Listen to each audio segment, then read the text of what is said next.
Good afternoon guys, क्या हाल चाल है आप सभी लोगों के। उम्मीद करता हूं कि आप सभी लोग बहुत ही बढ़िया होंगे। मैं बता दूं, मैं भी बहुत बढ़िया हूं। तो चलिए, आज हम C S double E T का जो बिजनेस एनवायरनमेंट है उसके chapter number 6 that is entrepreneurship scenario को फटाफट से कोशिश करेंगे कि विद इन 1 आवर अपन उसको रिवाइज करके कंप्लीट कर ले। चलिए सीधे लेकर के चलता हूं आपको स्क्रीन के ऊपर। Chapter number 6, entrepreneurship scenario. Entrepreneurship scenario, entrepreneurship का मतलब क्या होता है। एंटरप्रेन्योरशिप का मतलब होता है sir, process of starting and running the business. किसी भी बिजनेस को चालू करना और फिर उसे सक्सेसफुल तरीके से चलाना, इसे ही हम क्या बोलते हैं, एंटरप्रेन्योरशिप। ठीक है, तो ये तो हो गई एंटरप्रेन्योरशिप। जो पर्सन एंटरप्रेन्योरशिप करता है उसे हम क्या बोलते हैं, एंटरप्रेन्योर। तो there are two things, entrepreneurship मतलब process of starting and running the business, and the person who does entrepreneurship उसे हम क्या बोलते हैं, एंटरप्रेन्योर। तो टॉपिक आता है फिर कि सर एंटरप्रेन्योरशिप कितने तरह की होती है। तो हमने बोला एंटरप्रेन्योरशिप 4 तरह की होती है। कितनी? 4। पहली कौन सी? Small business entrepreneurship. पहली कौन सी? Small business entrepreneurship. Small business entrepreneurship का मतलब क्या है सर? सर किराने की दुकान की बात कर रहे हैं, जो हमारे घर के पास में ग्रोसरी स्टोर होती है, बार्बर शॉप होती है, बेकरी है, उनके बारे में बात कर रहे हैं। स्मॉल स्केल मतलब क्या? एक छोटे स्केल पे जो बिजनेस चलता है उसे हम क्या बोलते हैं, स्मॉल बिजनेस एंटरप्रेन्योरशिप। तो मतलब क्या? एक इंडिपेंडेंट बिजनेस जिसका लिमिटेड साइज छोटा होता है, रेवेन्यू भी लिमिटेड होता है, और वो मेनली एक लोकल कम्युनिटी को सर्व करते हैं। लोकल कम्युनिटी का मतलब क्या सर? जैसे कि हमारे मोहल्ले में जो दुकान है उसका पर्पस क्या है, हमारे मोहल्ले की जो जरूरतें हैं, हमारी जो लोकल कम्युनिटी है, उस लोकल कम्युनिटी को सर्व करें। ये लोग पर्सनलाइज सर्विस देते हैं, इन्हें डीप लोकल मार्केट अंडरस्टैंडिंग होती है। इनके सामने जो समस्या आती है वो क्या आती है कि सर ये बड़े ब्रांड के सामने कंपटीशन पेश नहीं कर पाते हैं, जैसे कि डीमार्ट। अब जो डीमार्ट आया है वो आधी किराना की दुकानों को खा गया है। तो ये क्या हुआ, स्मॉल बिजनेस एंटरप्रेन्योरशिप जो आप करते हैं, तो आपको जो बड़े आपके कॉम्पिटिटर्स हैं, बिग ब्रांड्स हैं, उनको आपको काफी फेस करना पड़ता है। ठीक है, एग्जाम्पल क्या है? Local bakery, salon, single point locations और ग्रोसरी शॉप। ध्यान रखिए, डबल ई टी की एग्जाम ऑब्जेक्टिव बेस्ड एग्जाम है। इसके अंदर आपसे वो लिखने का नहीं बोलेंगे, वो आपसे केस बेस्ड क्वेश्चंस जो है वो सॉल्व करने का बोलेंगे। इसलिए एग्जाम्पल्स पे फोकस रखिए, कॉन्सेप्ट्स को समझने की कोशिश करिए रादर देन रटने की, क्योंकि एग्जाम हमें सिर्फ टेस्ट करेगी on the basis of concepts. एक केस देगी, उसके 4 ऑप्शन देगी और फिर पूछेगी हमसे कि बताओ ये कौन सी टाइप की एंटरप्रेन्योरशिप है। इसलिए हमें टाइप्स ऑफ एंटरप्रेन्योरशिप के जो टाइप्स हैं उनके मतलब पता होने चाहिए। तो पहला कौन सा हो गया, स्मॉल बिजनेस एंटरप्रेन्योरशिप। उसी का जस्ट अपोजिट उसका बड़ा भाई कौन सा, लार्ज कंपनी या बिग बिजनेस एंटरप्रेन्योरशिप। सर उसका जस्ट अपोजिट, जैसे कि मैं ले लेता हूं Reliance industries limited, Airtel, ONGC, Tata group, Mahindra. ये सारे क्या है, बड़े बिजनेस के ग्रुप। लार्ज कंपनी या फिर बिग बिजनेस एंटरप्रेन्योरशिप मतलब ऐसी एंटिटी जिनका सब्सटेंशियल मार्केट प्रेजेंस होता है। सब्सटेंशियल मतलब क्या? बहुत ज्यादा मार्केट प्रेजेंस होता है, रिसोर्सेज बहुत सारे होते हैं, एक्सटेंसिव लेबर रिसोर्सेज उनके पास अवेलेबल होते हैं, और अलग अलग ऑपरेशंस वो मल्टीपल लोकेशंस पे करते हैं। इंडिया में भी काम है उनका, अमेरिका में भी काम है, इंडिया के मध्य प्रदेश में भी है, उत्तर प्रदेश में भी है, राजस्थान में भी है।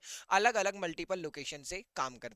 इन लोगों के पास में ह्यूज रेवेन्यू होता है, मतलब जहां स्मॉल बिजनेस में लिमिटेड रेवेन्यू होता है, यहाँ पे इन लोगों के पास बहुत बड़ा रेवेन्यू जो होता है, और काफी सारे एम्प्लॉयज होते हैं जो इनके अंडर में काम करते हैं। चैलेंजेस क्या क्या आते हैं sir? Big business entrepreneurship disrupt हो जाती है जब कोई न्यू कमर उसके अंदर आता है। जैसे कि एयरटेल, वोडाफोन और आइडिया, तीनों अच्छे से चल रहे थे, बिग बिजनेस थे तीनों। पर जब न्यू कमर रिलायंस जियो ने मार्केट में एंटर किया, तो उसने क्या करा, एग्जिस्टिंग बिग बिजनेस एंटरप्रेन्योरशिप थी उसे आके क्या कर दिया, डिसरप्ट कर दिया। तो अगर कोई नया आता है तो उससे बिग बिजनेस एंटरप्रेन्योरशिप जो है वो डिस्टर्ब हो जाती है। ठीक है, तीसरे टाइप के एंटरप्रेन्योरशिप कौन सी है? Scalable startup entrepreneurship. Third one is scalable startup entrepreneurship. Scalable startup, जब जब भी स्टार्टअप आए तो स्टार्टअप का मतलब हमें ध्यान रखना है क्या? स्टार्टअप मतलब सर इनोवेशन, कोई से यूनिक आइडिया की बात कर रहे हैं। मार्केट में कोई प्रॉब्लम थी, उस प्रॉब्लम को मैंने आइडेंटिफाई किया और उस प्रॉब्लम का एक सॉल्यूशन मैंने प्रोवाइड किया, उसे क्या बोलेंगे कि ये एक स्टार्टअप बिजनेस है। तो जब आप स्टार्टअप करते हैं तो उसे क्या बोलते हैं कि ये एक स्केलेबल स्टार्टअप एंटरप्रेन्योरशिप है। एंटरप्रेन्योरशिप का मतलब तो हमें ऑलरेडी क्लियर है कि एंटरप्रेन्योरशिप मतलब process of starting and running the business.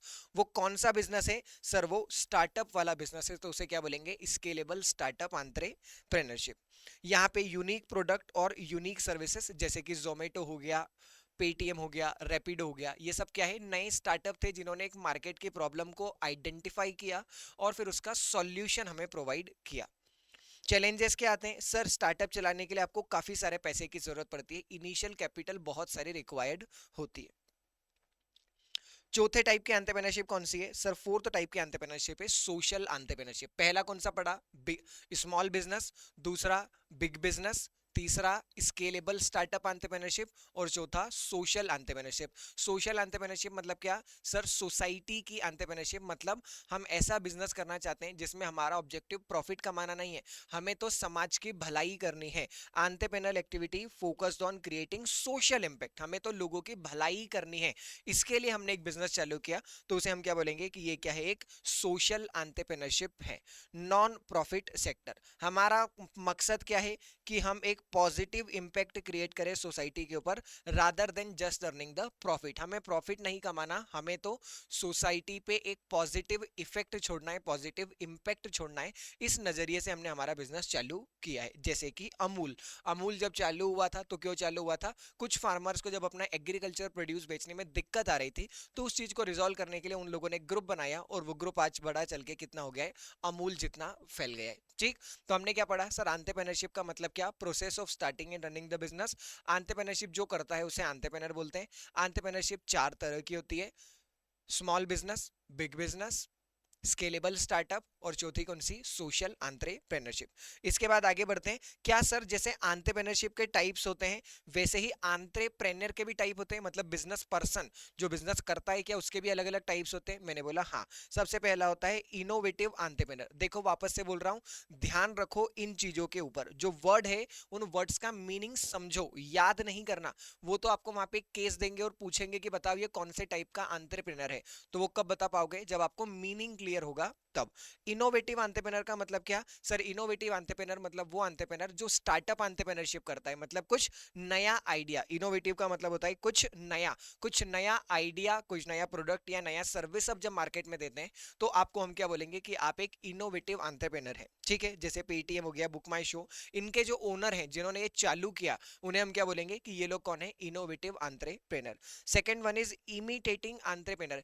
Imitate का मतलब क्या होता है सर? कॉपी करना, मतलब ऐसे एंटरप्रेन्योर जो क्या करते हैं? लोगों को कॉपी करते हैं। आप बिजनेस कर रहे थे, आपका बिजनेस अच्छा चल रहा था, तो मैंने आपको कॉपी कर लिया, तो आप तो इनोवेटिव एंटरप्रेन्योर थे, मैं कौन बन गया? मैं बन गया इमिटेटिंग एंटरप्रेन्योर। तीसरा फेबियन एंटरप्रेन्योर। फेबियन का मतलब होता है कॉशियस, सावधान। मतलब क्या?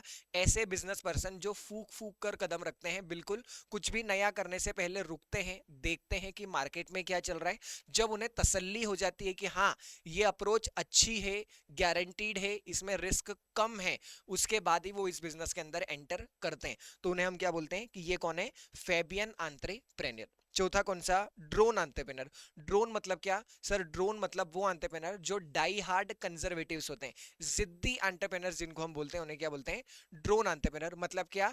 ये ऐसे एंटरप्रेन्योर्स हैं जो अपने बिजनेस को लॉस पे भी चलाते हैं। मतलब जो बिजनेस कर रहे हैं, हमने बोला कि देखो ये बिजनेस मत करो, इसमें काफी नुकसान हो रहा है, ये तुम्हारा ट्रेडिशनल बिजनेस अब मार्केट में नहीं बचा, इसको बंद कर दो और नया चालू करो, पर वो लोग मान ही नहीं रहे हैं, तो हम उन्हें क्या बोलेंगे कि ये कैसे एंटरप्रेन्योर है? Drone entrepreneur. इसमें एग्जांपल आता है ट्रेडिशनल आर्टिसंस का, जैसे कि खादी, जो लोग खादी के कपड़े बेचते हैं। अब हमने बोला कि देखो खादी के कपड़े आजकल ज्यादा खरीदते नहीं है, तुम ये बिजनेस बंद करो और जो मॉडर्न टेक्सटाइल का बिजनेस है उसको चालू करो, पर वो मान ही नहीं रहे। वो क्या बोल रहे हैं? हमें लॉस भी होगा तो चलेगा, पर हम बिजनेस तो यही वाला करेंगे, तो उन्हें हम क्या बोलेंगे कि ये कौन है? Drone entrepreneur. पांचवा है सोशल एंटरप्रेन्योरशिप। नेक्स्ट कौन सा? Social entrepreneur. सोशल एंटरप्रेन्योर का मतलब क्या सर? सोशल एंटरप्रेन्योर मतलब वो लोग जो सोशल एंटरप्रेन्योरशिप करते हैं। अभी टाइप्स ऑफ एंटरप्रेन्योरशिप में देखा था, फोर्थ टाइप की एंटरप्रेन्योरशिप सोशल एंटरप्रेन्योरशिप। तो जो सोशल एंटरप्रेन्योरशिप करता है मतलब समाज पे भलाई करने का काम जो करता है, उस पर्सन को हम क्या बोलते हैं? Social entrepreneur. छठा है एग्रीकल्चर एंटरप्रेन्योर। एग्रीकल्चर एंटरप्रेन्योर का मतलब क्या सर? ऐसे एंटरप्रेन्योर जो एग्रीकल्चर एक्टिविटी से रिलेटेड है, बराबर। Seventh trading entrepreneur. ट्रेडिंग का मतलब क्या? Buying of goods charging a profit and selling it to someone else, मतलब आपने सामान खरीदा, उसके ऊपर अपना प्रॉफिट मार्जिन जोड़ा और सामने बढ़े हुए भाव पे उसे बेच दिया, इसे बोलते हैं ट्रेडिंग। तो जो ट्रेडिंग करते हैं उसे क्या बोलते हैं? Trading entrepreneur. जैसे हमारे घर के पास वाली किराने की दुकान, सियागंज जाएंगे, होलसेल मार्केट में जाएंगे, वहां से सामान खरीदेंगे और ला करके अपनी दुकान से रिटेल जो कंज्यूमर्स होते हैं उन्हें बेचते हैं। तो इन्हें क्या बोलते हैं? Trading entrepreneur. ये लोग कौन होते हैं? मिडिल मैन होते हैं। फिनिश गुड्स को प्रोक्योर करते हैं और फिर किसे बेच देते हैं? कस्टमर को बेच देते हैं। Next one is manufacturing entrepreneur. कौन सा? Manufacturing entrepreneur. मैन्युफैक्चरिंग एंटरप्रेन्योर मतलब वो लोग जो रॉ मटेरियल परचेज करते हैं, उसे प्रोसेस करते हैं और फिर फिनिश गुड्स को होलसेलर या रिटेलर को बेचते हैं, उसे क्या बोलते हैं? Manufacturing entrepreneur. Ninth one is woman entrepreneur. बिल्कुल सिंपल सी बात है, एंटरप्रेन्योर मतलब जो बिजनेस करता है वो, और वुमन एंटरप्रेन्योर क्या? जब एक विमेन एंटरप्रेन्योरशिप करती है तो उसे हम बोलते हैं वुमन एंटरप्रेन्योर। इसका फेमस एग्जांपल है नायका, जो आप लोग यूज करते हैं, जिसे किसने चालू किया है? फाल्गुनी नैयर। शुगर कॉस्मेटिक, जिसे किसने चालू किया है? विनीता सिंह। तो ये कुछ एग्जांपल्स हैं वुमन एंटरप्रेन्योर के। 10th is inventor and challenger entrepreneur. Inventor और चैलेंजर। इन्वेंटर एंटरप्रेन्योर तो वैसा ही एंटरप्रेन्योर है जैसा हमने फर्स्ट वाला पढ़ा था, इनोवेटिव एंटरप्रेन्योर। बिल्कुल सेम है, इनोवेटिव और इन्वेंटर दोनों बिल्कुल बिल्कुल सेम। चैलेंजर एंटरप्रेन्योर का मतलब क्या होता है? सर वो एंटरप्रेन्योर जो चैलेंज लेना एक्सेप्ट करते हैं। आपने उन्हें एक काम दिया, एक बिजनेस दिया, उन्होंने उस बिजनेस को अच्छे तरीके से चलाया, सक्सेसफुल बनाया, और अब वो तैयार है कोई नए चैलेंज के लिए कि लाओ हमें दूसरी बिजनेस लाइन दो, हम उसमें अब काम करेंगे। तो उन्हें क्या बोलते हैं? Challenger entrepreneur. 11th is the life timer entrepreneur. मतलब ऐसे एंटरप्रेन्योर, ऐसे बिजनेस पर्संस जिन्होंने एंटरप्रेन्योरशिप को अपना बिजनेस, अपना पूरी लाइफ ही दे दिया, पूरा जीवन ही बिजनेस में निकाल दिया। इसमें जनरली फैमिली ग्रुप्स आते हैं, जैसे कि टाटा ग्रुप हो गया, रिलायंस ग्रुप हो गया। ये सारे क्या है? बहुत समय से क्या कर रहे हैं? अपने पूरा का पूरा जीवन ही इन्होंने किस में दे दिया? बिजनेस के अंदर दे दिया। ठीक, तो अभी हमने क्या पढ़ा? सर हमने पढ़ा एंटरप्रेन्योरशिप का मतलब क्या? Process of starting and running the business. फिर हमने टाइप्स ऑफ एंटरप्रेन्योरशिप पढ़ी, 4 तरह की। फिर हमने बोला एंटरप्रेन्योर कौन? मतलब जो एंटरप्रेन्योरशिप करता है। एंटरप्रेन्योर कितने तरह के होते हैं? सर 11 तरह के होते हैं। इनके नाम और इनके मीनिंग ध्यान रख लीजिए, आपका काम हो जाएगा। वो आपको केस देंगे और पूछेंगे कि बताओ ये कौन से टाइप का एंटरप्रेन्योर है। तो अगर आपको मतलब क्लियर होगा तो आप वो केस पढ़ के आंसर दे देंगे। ठीक है, हम लोगों ने क्लास में वैसे भी इसको डिटेल में पढ़ा हुआ है। फिर नेक्स्ट टॉपिक आता है कि क्या स्टेजेस हैं एंटरप्रेन्योरशिप की। अगर आपको एंटरप्रेन्योरशिप करनी है तो उसकी क्या क्या स्टेजेस होती है। तो हमने बोला सबसे पहले होती है मार्केट रिसर्च। सबसे पहले क्या होता है? Market research. मतलब आपने जो भी प्रोडक्ट, आपका प्रोडक्ट या सर्विस आप लॉन्च करना चाहते हैं, उसकी तो पहले बहुत सारी क्या करिए? रिसर्च करिए। डायरेक्टली उसे लॉन्च मत करिए, सबसे पहले रिसर्च करो। दूसरा, आउटलाइनिंग द बिजनेस मॉडल। मतलब हमारा जो बिजनेस है वो किस तरीके से लोगों को वैल्यू डिलीवर करेगा, वो कैसे वाइबल हो सकता है, उस चीज की प्लानिंग को क्या बोलते हैं? Outlining the business model. कि रॉ मटेरियल कहाँ से खरीदा जाएगा, उसके लिए कौन सी मशीन की जरूरत होगी, क्या वो मशीन हमारे पास है, हमारे पास नहीं है तो क्या इंडिया में अवेलेबल है, इंडिया में नहीं है तो कहाँ पे अवेलेबल है, फिर उसका सप्लाई किस तरीके से होगा, सप्लाई चेन कैसे होगी। तो ये सब क्या है? हम कर कुछ नहीं रहे, हम सिर्फ अभी पेपर पे मॉडल बना रहे हैं। तो सबसे पहले हमने मार्केट रिसर्च कर ली कि जो प्रोडक्ट या सर्विस हम बेचना चाहते हैं उसके लिए मार्केट अवेलेबल है या नहीं। हमने बोला मार्केट तो अवेलेबल है। उसका बिजनेस मॉडल बना के देख लिया, हमने बोला हाँ बिजनेस मॉडल भी चलता है। तीसरा, detailed analysis of promising idea. जो भी आइडिया आपने चुना है उसका क्या करो? Detail analysis. डिटेल एनालिसिस मतलब क्या? पहले चेक करो, ये 4 सवाल पूछो। Is it worth investing in? क्या इस बिजनेस में पैसा लगाना फायदे का बिजनेस है या नहीं? Is it attractive and feasible? जो आप सोच रहे हो वो पॉसिबल भी है या नहीं, इस चीज को भी चेक करो। Can it offer a competitive advantage? जो काम आप कर रहे हो क्या उससे कोई कॉम्पिटिटिव एडवांटेज आ सकता है? कॉम्पिटिटिव एडवांटेज मतलब क्या? आप जो काम कर रहे हैं वही कॉम्पिटिटर भी आपका काम कर रहा है, आप ऐसा अलग क्या कर रहे हैं कि लोग कॉम्पिटिटर का सामान ना खरीदते हुए आपका खरीदे? बताइए क्या कॉम्पिटिटिव एडवांटेज आप ऑफर करते हैं। And fourth one is what risk are involve? कौन सी रिस्क इन्वॉल्व है अगर आप ये काम करोगे तो? ये 4 सवाल पूछोगे तो आपके आइडिया का एनालिसिस हो जाएगा। इसके बाद आपने क्या किया? जो आइडिया आपको सबसे अच्छा लगा एनालिसिस करने के बाद, उसमें से बेहतर वाला आइडिया आपने क्या कर लिया? चूज कर लिया। ध्यान रखा जाए, अभी तक हमने बिजनेस लॉन्च नहीं किया है, हमने अभी तक सिर्फ पेपर पे प्लानिंग ही चल रही है हम लोगों की। तो इससे आप लोगों को एक बात और क्लियर होनी चाहिए, सिर्फ दिमाग में आइडिया आ जाने से एंटरप्रेन्योरशिप नहीं हो जाती है। एंटरप्रेन्योरशिप इन्वॉल्व्स वेरियस स्टेजेस, बहुत सारी स्टेप्स होती है जो एक एक करके आपको चढ़नी पड़ती है। Fifth number is assembling the resources and personal. अरे बिजनेस कर रहे हो तो बिजनेस में बहुत सारी रिसोर्सेस लगेगी, लोग लगेंगे, उन सबको अरेंज करो। पैसा लगेगा, बिल्डिंग लगेगी, असेट लगेगी, जो जो भी चीजें लगेगी वो सब आपको क्या करना है, असेंबल करना है, मतलब अरेंज करना है। ठीक है। Determining the size of the unit. देखो आपको एक बिजनेस चालू करना है, लेट से मुझे एक चाय की दुकान चालू करनी है, कोई दिक्कत नहीं है, बिजनेस चालू करो। पर हम क्या बोल रहे हैं, शुरू में अपने बिजनेस के साइज को कैसा रखो, छोटा रखो। हमने क्या बोला, शुरू में अपने बिजनेस के साइज को छोटा रखो। अगर आपका बिजनेस सक्सेसफुल होता है तो आप धीरे धीरे अपने बिजनेस को स्केल अप कर सकते हैं। एक साथ बहुत ज्यादा अगर आपने बड़ा कर लिया और फिर बिजनेस आपका फेल हुआ तो आपका लॉस भी मल्टीपल टाइम्स होगा और लॉस का क्वांटम भी बढ़ जाएगा। इसलिए हमने क्या बोला, शुरू में बिजनेस का साइज डिटरमाइन करो और शुरू में उसे छोटा ही रखो। Seventh, deciding the business location and planning the layout. Business कहां पे चालू करना है ये भी एक बहुत जरूरी बात होती है। अगर एक कोचिंग सेंटर के सामने आप चाय की दुकान खोलोगे तो चलेगी, लाइब्रेरी खोलोगे तो चलेगी, पर कोचिंग के सामने क्रिकेट क्लब खोल दिया तो चलेगा क्या? Answer is no. तो आपको बिजनेस लोकेशन, हमारा बिजनेस कहां डालना है उससे भी काफी फर्क पड़ता है। तो बिजनेस लोकेशन को डिसाइड करना भी एक इंपॉर्टेंट पॉइंट है। Eighth one is sound financial planning. Sound financial planning का मतलब क्या, बिजनेस में कितना पैसा लगेगा, यह पैसा कहां से आएगा, अगर लोन लोगे तो कौन सी बैंक से लोगे, उस बैंक पे कितना इंटरेस्ट लगेगा, उतना इंटरेस्ट आप पे करने के लिए काबिल हो भी या नहीं, आपका बिजनेस उतना चलेगा कि आप इंटरेस्ट का पेमेंट कर पाओ या नहीं कर पाओ। मतलब पूरी की पूरी प्लानिंग जॉट डाउन कर दो, लिख लो कि देखो इतना इतना पैसा लगेगा इतने इतने समय पे, और ये पैसा हमारे पास कहां से आएगा और कहां जाएगा, ये सारी बातें आपके पास कंप्लीट होनी चाहिए। तो एट्थ स्टेप हो जाने के बाद फाइनली 9वें नंबर की स्टेज होती है, 9th नंबर की स्टेज है बिजनेस को लॉन्च करना। अब जो बिजनेस आप बिल्कुल लॉन्च करने वाले थे उसको हमने डेफर करके कहां तक ले आए, 9th नंबर तक लेकर के आ गए, और हमने क्या बोला कि बिजनेस को अब लॉन्च करो। जब इतनी सारी प्लानिंग आपकी हो जाए उसके बाद अब बिजनेस को क्या कर दो, लॉन्च कर दो, officially starting the business. Stay focused, be open to suggestion and remember building a successful business is a long term process. Business चालू कर दो, लोगों से सजेशन लेते रहो। ऐसा नहीं कि मेरा बिजनेस तो बहुत अच्छा है, किसी की कोई जरूरत नहीं है मुझे, नहीं। फीडबैक हमेशा लेते रहो, और ये बात को हमेशा ध्यान रखो कि एक बड़ा और सक्सेसफुल बिजनेस बनाने में बहुत समय लगता है। ये एक लॉन्ग टर्म प्रोसेस है, ये मैराथन है ना कि स्प्रिंट रेस जो दौड़ी और खत्म हो जाएगी। ये धीरे धीरे धीरे धीरे चलेगी। तो 9th one is launching the enterprise. एक बार बिजनेस लॉन्च कर दिया, फिर बिजनेस को क्या करो, मैनेज करो। मैनेज करने का मतलब क्या, आपने सोचा था बिजनेस 2 साल जब खत्म होंगे बिजनेस को तो 2 लाख रुपए का प्रॉफिट हो जाना चाहिए, आपने चेक किया 5 लाख का प्रॉफिट हो चुका है, आपने बोला क्या बात है बिजनेस तो बहुत अच्छे तरीके से चल रहा है।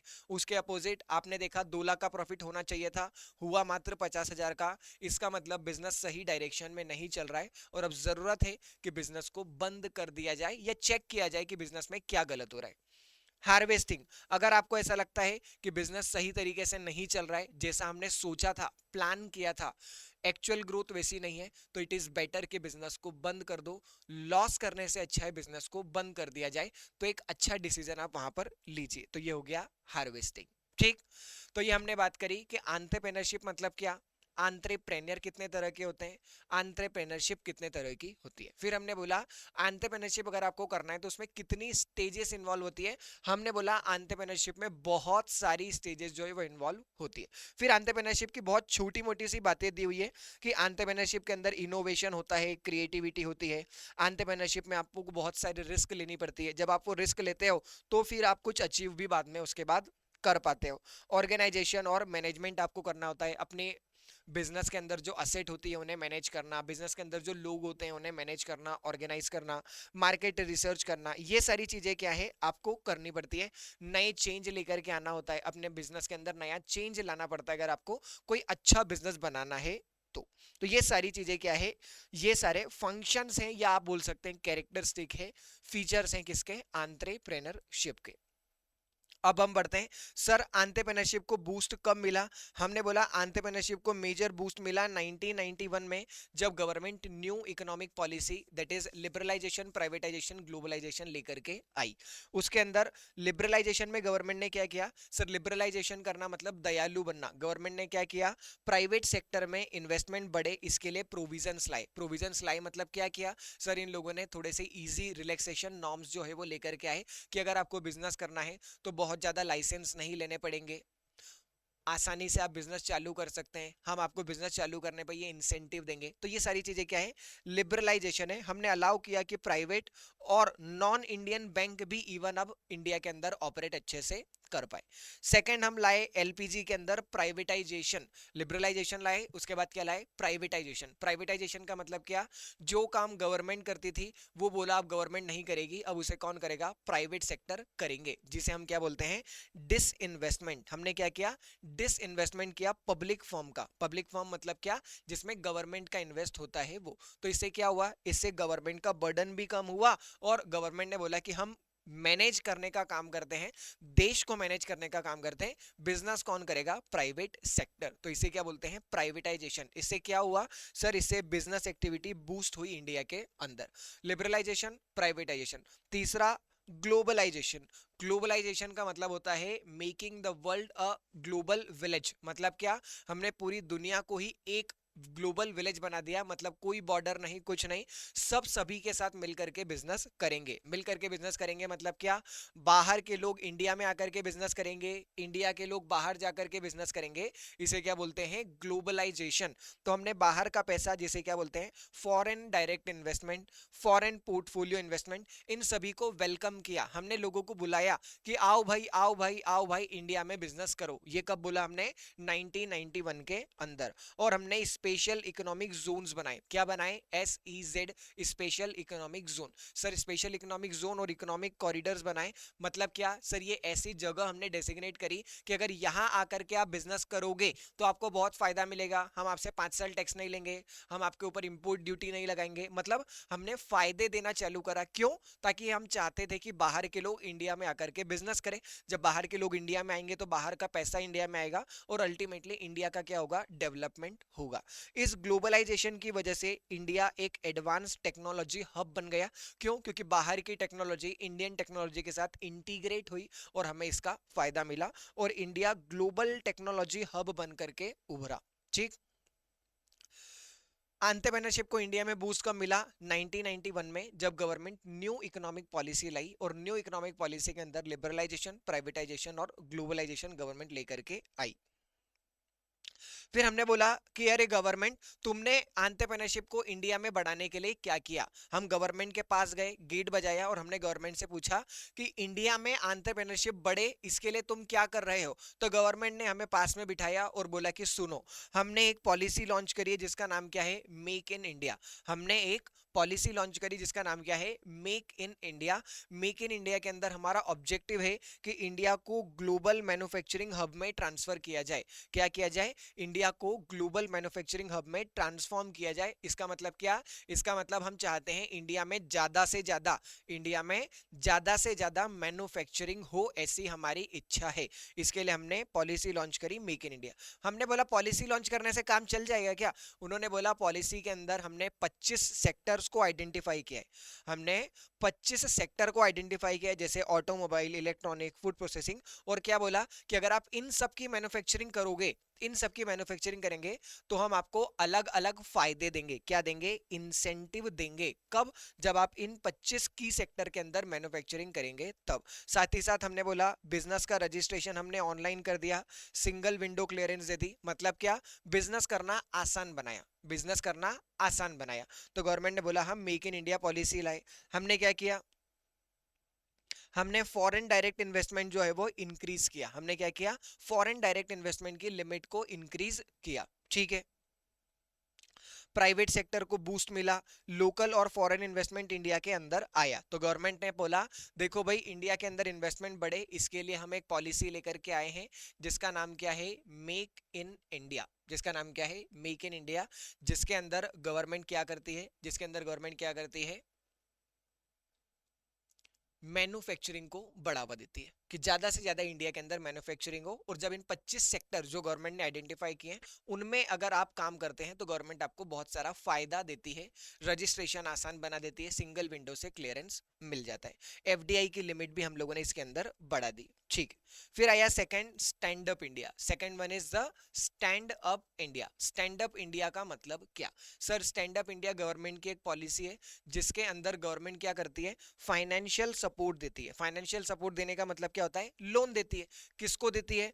अंडर रिप्रेजेंटेड ग्रुप को। अंडर रिप्रेजेंटेड ग्रुप का मतलब है एससी एसटी या फिर woman entrepreneur, schedule caste, schedule tribe या फिर विमेन्स अगर बिजनेस करती है तो उन लोगों को बिजनेस करने के लिए अगर लोन चाहिए तो लोन देती है गवर्नमेंट, और जिस स्कीम के अंदर लोन देती है उस स्कीम को क्या बोलते हैं, स्टैंड अप इंडिया। ध्यान रखा जाए, लोन आपको तभी मिलेगा जब वो वेंचर कैसा हो, ग्रीन फील्ड हो तब। ग्रीन फील्ड का मतलब क्या, फर्स्ट टाइम बिजनेस होना चाहिए, मतलब कोई कंटिन्यू रनिंग बिजनेस के लिए लोन नहीं मिलता, नया बिजनेस होगा उसके लिए हम आपको क्या करेंगे, लोन देने का काम करेंगे। लोन कितना देंगे? सर, लोन देंगे 10 लाख से लेके 100 लाख, 100 लाख मतलब 1 करोड़, 10 लाख से लेकर के 1 करोड़ रुपए तक का लोन देते हैं। किसके अंदर? हम स्टैंड अप इंडिया के अंदर।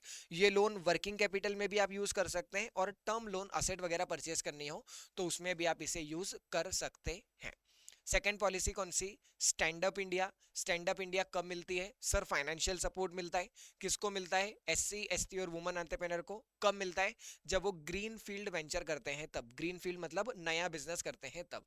क्या करते हैं? इसके अंदर हम लोन देते हैं, कितना? 10 लाख से लेके 100 लाख तक का लोन। टर्म लोन भी हो सकता है और वर्किंग कैपिटल लोन भी हो सकता है, दोनों के लिए देते हैं। आपको लोन का रीपेमेंट करना है कितने समय में? 7 सालों के अंदर। लोन का रीपेमेंट कब स्टार्ट हो जाएगा? 7 सालों के अंदर आपको लोन को कंप्लीटली रीपे करना है। ओन कंट्रीब्यूशन, जब आप लोन लेने जाओगे तो बैंक आपको पूरा लोन नहीं देगी। बैंक क्या बोलेगी, 15% तुम मिलाओ, 85% हमसे ले लो। क्या बोलेंगे? 15% आप मिलाओ। जैसे लेट से मुझे बिजनेस करने के लिए 10 लाख रुपए चाहिए, तो 10 लाख का 1.5 लाख आप मिलाओ, बचा हुआ 8.5 लाख रुपए का आपको लोन कौन दे देगी? गवर्नमेंट दे देगी स्टैंड अप इंडिया के अंदर। तो ध्यान रखा जाए, पूरा का पूरा 100% लोन नहीं देते हैं, 15% की मार्जिन मनी आपको मिलानी पड़ेगी, और बचा हुआ कौन दे देगी? गवर्नमेंट अपने लोन के रूप में दे देगी। हमने बोला क्या बस दो ही पॉलिसी लॉन्च करी आपने, स्टैंड अप इंडिया और मेक इन इंडिया? उन्होंने बोला अरे रुको, हमने एक और पॉलिसी लॉन्च करी जिसका नाम क्या है, स्टार्टअप इंडिया। कौन सी? Startup India. स्टार्टअप इंडिया 16 जनवरी 2016 को प्राइम मिनिस्टर नरेंद्र मोदी ने लॉन्च करी। नाम क्या है? स्टार्टअप। और जब भी स्टार्टअप आए तो कौन से वर्ड आपके दिमाग में आने चाहिए? इनोवेशन और यूनिक। मतलब आपको यूनिक प्रोडक्ट या सर्विस दे रहे हैं या फिर इनोवेशन कर रहे हैं, तो ऐसे केसेस में गवर्नमेंट की एक पॉलिसी जिसका नाम क्या है, स्टार्टअप इंडिया, उसके अंदर आपको फायदा मिलता है। क्या फायदा मिलता है? हमने बोला आपके ऊपर इनकम टैक्स नहीं लगेगा 3 सालों तक। क्या बोला? अगर आप स्टार्टअप इंडिया पॉलिसी में रजिस्टर करवा लोगे तो 3 सालों तक आपके ऊपर इनकम टैक्स नहीं लगेगा। हमने बोला क्या बात है, और क्या फायदा दिया? हमने बोला हमने एक स्टार्टअप इंडिया हब बनाया है जिसके अंदर स्टार्टअप से रिलेटेड जो भी आपकी क्वेरी हो वो सारी क्वेरी का रिजोल्यूशन बिल्कुल कम समय में दे देते हैं। पर ये कब मिलेगा फायदा? जब आप स्टार्टअप इंडिया में रजिस्टर होंगे तब। हमने बोला और क्या फायदा? अगर किसी स्टार्टअप के पास में कोई पेटेंट है, अगर आपने कोई पेटेंट डेवलप किया है और वो पेटेंट अपने नाम पे रजिस्टर करवाना चाहते हो तो करवा लो, और उसकी जितनी भी कॉस्ट आएगी उसका 80% गवर्नमेंट देगी। आपको सिर्फ कितना देना है? 20% का देना है। 80% का रिबेट मिलेगा अगर आपको पेटेंट को रजिस्टर करवाना है तो ये फायदा भी कब मिलेगा? जब आप स्टैंड अप इंडिया के अंदर रजिस्टर हो। देखो टॉपिक का नाम क्या था? Government initiative for foster entrepreneurship in India. Government क्या कर रही है कि इंडिया में एंटरप्रेन्योरशिप बढ़े? तो गवर्नमेंट बोल रही है हम डिस्काउंट दे रहे हैं, हम इनकम टैक्स नहीं लगा रहे हैं 3 सालों तक, हमने एक हब बनाया जिसके अंदर आपकी प्रॉब्लम का रिजोल्यूशन हो, तो हम तो काफी कोशिश कर रहे हैं कि इंडिया में बिजनेस बढ़े। हमने बोला बात तो आपकी सही है। अगर आप गवर्नमेंट टेंडर में अप्लाई करोगे तो स्टार्टअप से एक्सपीरियंस नहीं मांगा जाएगा, जो प्रायर एक्सपीरियंस लगता है वो स्टार्टअप से नहीं मांगा जाएगा अगर आप स्टार्टअप इंडिया में रजिस्टर हो तो। हमने बोला बात तो सही है यार, फायदा तो मिल रहा है। Scheme organises startup fest. Startup India के अंदर हम स्टार्टअप के फेस्ट भी लगाते हैं, मेले भी लगाते हैं, इवेंट्स लगाते हैं जहां आप दूसरे स्टार्टअप करने वाले लोगों से मिल सकते हैं, अपना नेटवर्क जो है वो ग्रो कर सकते हैं। तो ये सारे फायदे मिलेंगे अगर आप स्टार्टअप इंडिया के अंदर रजिस्टर होंगे तो। हमने बोला बात तो बराबर है। फिर आया चौथा, स्किल इंडिया। फोर्थ कौन सा? Skill India. हमने बोला आपने स्टैंड अप इंडिया लॉन्च किया, मेक इन इंडिया लॉन्च किया, स्टार्टअप इंडिया लॉन्च किया, और क्या किया, तो उन्होंने बोला हमने एक और लॉन्च किया, स्किल इंडिया। हमने एक और प्रोग्राम लॉन्च किया जिसका नाम क्या है, स्किल इंडिया। और इस प्रोग्राम के अंदर हम लोगों को स्किल डेवलप करते हैं। हम क्या करते हैं, लोगों की स्किल डेवलप करते हैं, उन्हें बिजनेस करने में मदद मिले, वो अपना सेल्फ एम्प्लॉयमेंट जनरेट कर पाए, ये काम करने की कोशिश हमारे स्किल इंडिया प्रोग्राम के अंदर रहती है। ये प्रोग्राम किसने लॉन्च किया, ministry of skill development and entrepreneurship ने ये वाला प्रोग्राम लॉन्च किया था। इस प्रोग्राम के अंदर गवर्नमेंट ने एक एनएसडीसी बनाया, नेशनल स्किल डेवलपमेंट कॉर्पोरेशन, जो एक पीपीपी है, पब्लिक प्राइवेट पार्टनरशिप है, मतलब पब्लिक भी होल्ड करती है इसके अंदर शेयर और प्राइवेट सेक्टर भी होल्ड करता है। गवर्नमेंट होल्ड करती है 49% और प्राइवेट सेक्टर होल्ड करता है कितना, 51%। एनएसडीसी के अंदर गवर्नमेंट ने बहुत सारे ट्रेनिंग इंस्टीट्यूट बनाए, क्यों, क्योंकि पॉलिसी का नाम क्या है, स्किल इंडिया, लोगों को स्किल सिखानी है, तो स्किल सिखाने के लिए इंस्टीट्यूट तो होने चाहिए ना। तो हमने बोला इंस्टीट्यूट बनाए हैं, किसने बनाए हैं, एनएसडीसी ने बनाए हैं, नेशनल स्किल डेवलपमेंट कॉर्पोरेशन। इसके अलावा पीएमकेके, प्रधानमंत्री कौशल केंद्र है, जहां पे हमने मॉडल ट्रेनिंग सेंटर बनाए, जहां से आपको ये पता चलेगा कि किस तरह की ट्रेनिंग आपको लोगों को देनी है, मतलब ये बेंचमार्क सेट किया है हमने प्रधानमंत्री कौशल केंद्र के अंदर। इसके अलावा प्रधानमंत्री कौशल विकास योजनाएं, जिसके अंदर आप आपके ट्रेनिंग इंस्टीट्यूट को अफिलिएट रजिस्टर करवा सकते हैं और ट्रेनिंग का काम अपने इंस्टीट्यूट से दे सकते हैं। हमने बोला बात तो सही है। गवर्नमेंट इसके अलावा एक प्रोग्राम चलाती है, टेक्निकल इंटर्न ट्रेनिंग प्रोग्राम, मतलब क्या, आपको इंटर्नशिप प्रोवाइड करती है, कौन, गवर्नमेंट। और वो कौन सी है, इंटरनेशनल भी, इवन जैसे आपको 3 सालों के लिए कहां भेज दिया, जापान भेज दिया, कि जाओ जापान में 3 साल इंटर्नशिप करके आओ, काम सीख करके आओ। तो ये गवर्नमेंट ने क्या किया, आपके अंदर एक नई स्किल सिखाई, उस स्किल का आप क्या करोगे, उस स्किल से आप बिजनेस करोगे, तो अल्टीमेटली एंटरप्रेन्योरशिप की ग्रोथ इंडिया में हो गई। हमने बोला बात तो आपकी बराबर है। इसके अलावा एक और गवर्नमेंट ने लॉन्च किया, PDOT, that is pre departure orientation training. कौन सी, PDOT, pre departure orientation training. PDOT क्या होता है सर, पीडीओटी ट्रेनिंग है जो मिनिस्ट्री ऑफ एक्सटर्नल अफेयर ने लॉन्च करी in consultation with ministry of skill development. इसके अंदर क्या होता है, प्री डिपार्चर ओरिएंटेशन ट्रेनिंग, नाम से क्लियर हो रहा है, ट्रेनिंग दे रहे हैं किस चीज की, ओरिएंटेशन की। कौन सा orientation, pre departure. Pre departure मतलब जाने से पहले, जाने से पहले orientation training. Let's say India के कर्नाटका के 10 वर्कर्स को यूएई भेजा जा रहा है, कहां भेजा जा रहा है, यूएई भेजा जा रहा है काम करने के लिए। तो उन्होंने बोला कि यार बात तो आपकी ठीक है, हम चले जाएंगे, पैसा भी अच्छा मिल रहा है वहां पे, पर हमें वहां की भाषा नहीं आती, वहां का कल्चर नहीं आता, तो क्या करें। तो गवर्नमेंट बोली कोई दिक्कत नहीं है, हमारा जो स्किल इंडिया प्रोग्राम चलता है ना, उसके अंदर हमने एक ट्रेनिंग सेंटर खोल रखा है जिसका नाम ही क्या है, पीडीओटी, प्री डिपार्चर ओरिएंटेशन ट्रेनिंग, जिसमें हम आपको लैंग्वेज, कल्चर और वहां के जॉब मार्केट के बारे में बताएंगे कि आपको वहां पे किस तरीके से बिहेव करना है, किस तरीके से अपनी सर्विसेज जो है वो प्रोवाइड करनी है। तो ये क्या है, ये गवर्नमेंट ने सपोर्ट दिया है ताकि बिजनेस इंडिया के अंदर एंटरप्रेन्योरशिप जो है वो ग्रो कर पाए। इसके अलावा ये सारी बातें यहां तक हो गई। इसके अलावा एक छोटा सा टॉपिक दिया हुआ है, इसका कोई रेलेवेंस नहीं है एग्जाम पॉइंट ऑफ व्यू। वो बोल रहे हैं कि गवर्नमेंट ने एंटरप्रेन्योरशिप को इंडिया में ग्रो करने के लिए फिजिकल इंफ्रास्ट्रक्चर में इन्वेस्टमेंट किया है। फिजिकल इंफ्रास्ट्रक्चर का मतलब क्या, रोड, डैम, ब्रिजेस, इन सभी को बनाने में गवर्नमेंट ने मदद करी है। जब road, dam, bridges, airport, power ये होगा तभी तो आप बिजनेस कर पाओगे ना। हमने बोला बात तो सही है। तो गवर्नमेंट ने बोला कि हमने कंस्ट्रक्शन में इतना पैसा लगाया, हमने road, railway, airport, port, waterways, logistic, इन सभी बनाने में फायदा किया। 20,000 करोड़ लगाए ताकि इंडिया के अंदर हाईवे बढ़े और 2022-23 में 25,000 किलोमीटर का हाईवे हम बढ़ाने में मदद भी कर पाए। हमने 1500 करोड़ रुपए नॉर्थ ईस्ट रीजन में लगाया। प्रधानमंत्री आवास योजना के अंदर हमने हमारा जो बजट था उसको बढ़ा करके कितना कर दिया, 80,000 करोड़ रुपए, ताकि लोगों को घर मिले। जब लोगों के पास घर होगा तो वो बिजनेस भी ज्यादा अच्छे से कर पाएंगे। रेलवे के अंदर 2.5 लाख करोड़ रुपए इन्वेस्ट किए, 2.4 लाख रुपीस करोड़ रुपए इन्वेस्ट किए हमने। तो ऐसे करके हमने क्या किया, बहुत सारे इन्वेस्टमेंट किया फिजिकल इंफ्रास्ट्रक्चर अंदर, जिसके वजह से इंडिया में एंटरप्रेन्योरशिप जो है वो क्या कर पाए, ग्रो कर पाए। हमने बोला बात तो बिल्कुल आपकी बराबर है। फिर आगे बढ़े और इस चैप्टर का सबसे लास्ट पर शायद सबसे इंपॉर्टेंट टॉपिक, जिसके ऊपर एग्जाम में क्वेश्चन, एक दो क्वेश्चन तो जनरली हर एग्जाम में मैंने देखे ही हैं। कौन सा topic, bottle neck in entrepreneurship growth. कौन सा? Bottle neck in entrepreneurial growth. Sir bottle neck का मतलब क्या? बॉटल नेक का मतलब होता है सर प्रॉब्लम। बॉटल नेक का मतलब क्या होता है? प्रॉब्लम। आपने एक बॉटल देखी होगी, बॉटल का वो जो गला होता है ऊपर का, उसे क्या बोलते हैं? बॉटल नेक। उस बॉटल नेक के अंदर मान लीजिए आप कोई पत्थर या लकड़ी का टुकड़ा फंसा दें, तो क्या उसके बाद आप पानी अंदर डाल सकते हैं? Answer is no. क्या जो पानी अंदर है उसे बाहर निकाल सकते हैं? Answer is no.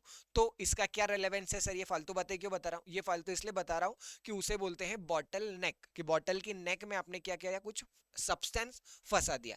ऐसे ही एंटरप्रेन्योरशिप में बॉटल नेक किसे बोलते हैं? बॉटल नेक का मतलब क्या? प्रॉब्लम। तो एंटरप्रेन्योरशिप में क्या बॉटल नेक होती है, क्या प्रॉब्लम या डिफिकल्टी होती है एंटरप्रेन्योरशिप की ग्रोथ में? हमने बोला सर लोगों के पास समय कम है और उस कम समय को भी लोग सही से इस्तेमाल नहीं कर रहे हैं। जो बिजनेस पर्सन होते हैं ना, वो क्या कर रहे हैं? अपने समय को सही से उपयोग नहीं कर रहे हैं, इन एफिशिएंट तरीके से टाइम को मैनेज कर रहे हैं।